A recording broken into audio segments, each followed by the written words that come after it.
Assalamualaikum warahmatullahi wabarakatuh. Alhamdulillahi rabbil alamin. Wabihi nasta'in ala umurid dunya waddin.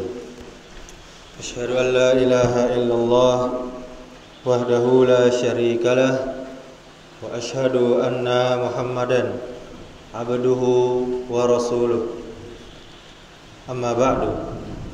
Alhamdulillah, segala puja dan puji hanya milik Allah Subhanahu wa ta'ala. Kita bersyukur kepadanya walaupun hari hujan, kita tetap bisa melangkahkan kaki kita ke rumahnya ini, ke rumah Allah ini, ke masjid ini, dalam rangka untuk menambah pahala kita, menambah amal soleh kita, yang mana merupakan tabungan kita untuk bisa masuk ke dalam surga Allah Subhanahu wa ta'ala. Kemudian salawat serta salam semoga selalu tercurahkan untuk Nabi kita Muhammad sallallahu alaihi wasallam. Allahumma salli wa sallim wa barik ala Muhammadin wa ala alihi wa ashabihi ajma'in. Mudah-mudahan dengan memperbanyak salawat kita termasuk umatnya yang cinta kepada beliau sallallahu alaihi wasallam.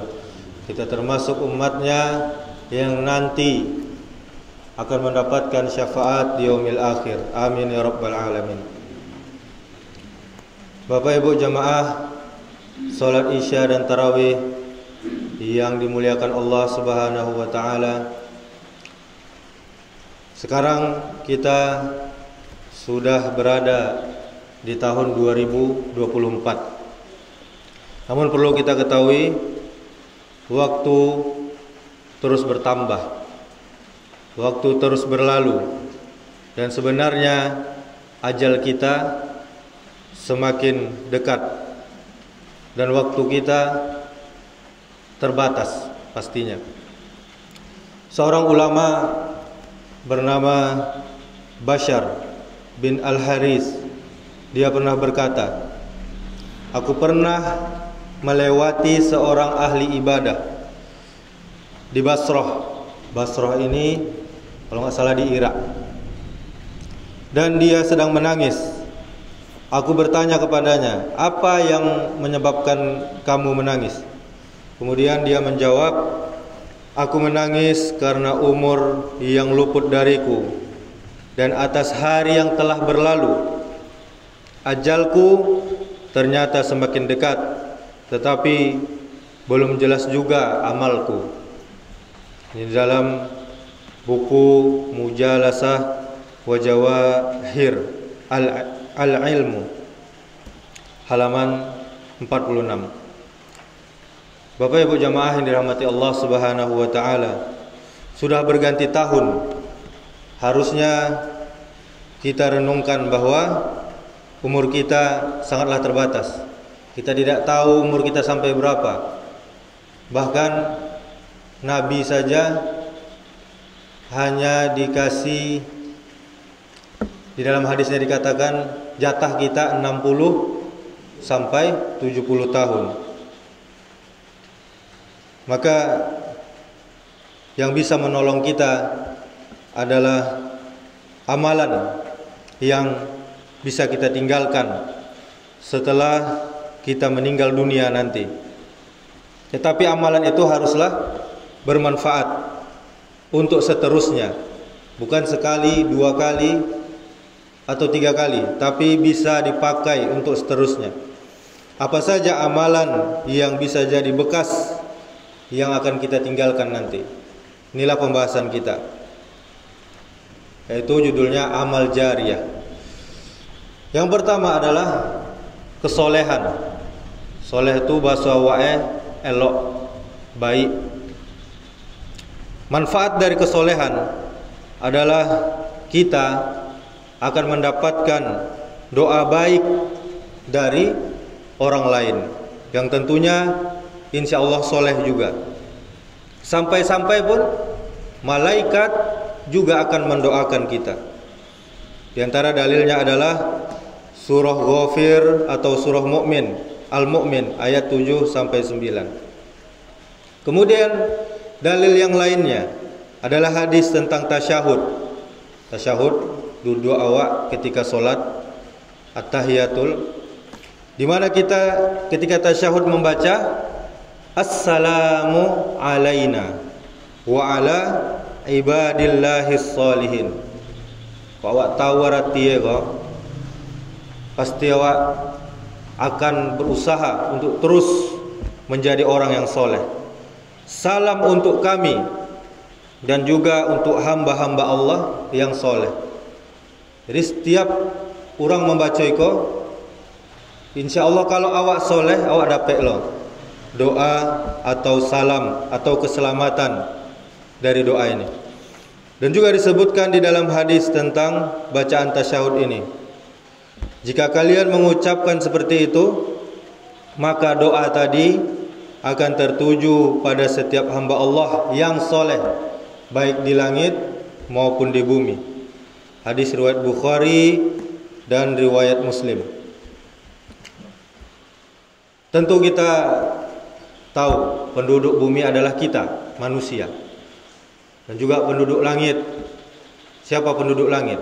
Para malaikat, para nabi-nabi yang telah Allah wafatkan, seperti Nabi Isa. Nabi Isa belum Allah wafatkan, dia tetap di langit sampai nanti Allah turunkan kembali menjelang tanda-tanda kiamat besar. Seperti Nabi Musa, Nabi Ibrahim, ketika Isra Mi'raj, Nabi kita Muhammad sallallahu alaihi wasallam dipertemukan Allah kepada nabi-nabi tersebut, dan mereka termasuk penghuni langit saat sekarang ini. Dan juga Imam At-Tirmizi pernah berkata, siapa yang ingin meraih ucapan salam yang diucapkan oleh setiap orang yang sedang solat, maka dia harus menjadi hamba Allah yang soleh. Jika tidak, maka karunia yang besar, apa karunia yang besar itu? Doa selamat tadi diharamkan untuk dia, diharamkan untuk diperoleh kalau inyo indak soleh. Ini dalam kitab Fathul Bari halaman 314. Kemudian apa lagi yang bermanfaat yang kedua, Bapak Ibu? Yaitu kesolehan awak sebagai orang tua, dan itu akan berpengaruh kepada keturunan awak. Sebagaimana dalam surah Al-Kahfi disebutkan, wa ammal jidaru fakana ligulamaini yatimaini fil madinati wa kana tahtahu kanzul lahuma wa kana abuhuma salihah. Adapun dinding rumah adalah kepunyaan dua orang anak yatim di kota itu, dan di bawahnya ada harta benda simpanan bagi mereka berdua, sedang ayahnya adalah seorang yang soleh. Ini surah Al-Kahfi ayat 82. Apa kata ulama Ibnu Katsir? Dia mengatakan di dalam kitab tafsirnya, ini jadi dalil bahwa laki-laki yang soleh akan membuat keturunannya terjaga, dan termasuk juga mendapatkan berkah dari ibadah yang dia lakukan pada keturunannya di dunia dan juga di akhirat. Orang soleh akan memberikan syafaat kepada keturunannya. Ini sangat bermanfaat, Bapak Ibu. Kalau awak soleh, bisa awak memberikan manfaat loh, beko di yaumil akhir. Dan orang soleh pun akan bisa mengangkat derajat keluarganya hingga derajat tertinggi di surga, karena anak-anak ini jadi penyujuk mata baginya. Penyujuk mata ini tentunya harus elok perangainya, bukan tampangnya, bukan wajahnya, tapi adalah perangainya, akhlaknya. Demikian juga dibicarakan dalam ayat lainnya dan hadis Nabi sallallahu alaihi wasallam yang lain. Kemudian apa yang bisa bermanfaat yang ketiga adalah kita hendaknya menjadi pelopor kebaikan, contoh kebaikan atau bahasa Arabnya sunnah hasanah. Hadisnya dari Jarir bin Abdullah radhiyallahu anhu. Beliau berkata, Rasulullah sallallahu alaihi wasallam pernah bersabda, "Man sanna fil Islam sunnatan hasanatan falahu ajruha wa ajru man amala biha min ba'dihi min ghairi an yanqusa min ujurihim syai'." Siapa saja yang melakukan suatu amalan kebaikan lalu diamalkan oleh orang lain, orang sesudahnya, maka dia akan dicatat baginya ganjaran semisal ganjaran orang yang mengikutinya, dan sedikit pun tidak akan mengurangi ganjaran yang mereka peroleh. Jadi kau awak berbuat elok dicaliak lo sama orang lain, awak dapat pahala. Dan orang yang mencaliak awak tu nyo mencontoh awak, inyo dapat pahala dan pahalanya pun dapat kawak tanpa mengurangi pahalanya. Itulah maksud hadis ini. Hadis riwayat Muslim. Kemudian apa yang bisa bermanfaat yang keempat adalah sedekah jariyah, ilmu yang bermanfaat dan doa anak-anak awak yang soleh. Hadisnya dari Abu Hurairah radhiyallahu anhu. Dia berkata bahwa Rasulullah sallallahu alaihi wasallam bersabda, "Idza matal insanu qata'a 'amaluhu illa man salasatin min shadaqatin jariyah wa 'ilmin yuntafa'u bihi wa waladin salihin yad'u lahu." Jika seseorang meninggal dunia, maka terputuslah amalannya kecuali 3 perkara, yaitu sedekah jariyah atau kita sebut wakaf. Kemudian yang kedua, ilmu yang bisa diambil manfaatnya, dan doa anak-anak yang soleh yang selalu mendoakannya. Hadis riwayat Muslim. Di sini perlu kita garis bawahi Bapak Ibu. Doa anak yang soleh adalah anak kandung awak, awak yang melahirkannya, awak yang mengasuhnya, awak yang menyekolahkannya. Itu doa anak yang soleh, bukan doa orang siak. Mohon maaf ambu kecean. Orang siak itu ndak darah daging awak. Mungkin bisa masuk ke doa sesama muslim, tapi yang paling afdol tadi adalah doa anak yang soleh, yang selalu mendoakan orang tuanya, bukan inyo membayi orang lain untuk mendoakan orang tuanya.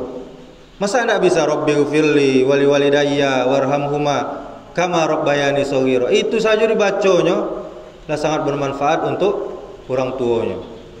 Tak perlu dibayi-bayi orang. Berdoa ya awak surang ketika solat, ketika waktu-waktu yang mustajab. Kemudian yang kelima, berbagai amalan yang kemanfaatannya luas untuk umat. Hadisnya dari Abu Hurairah radhiyallahu anhu.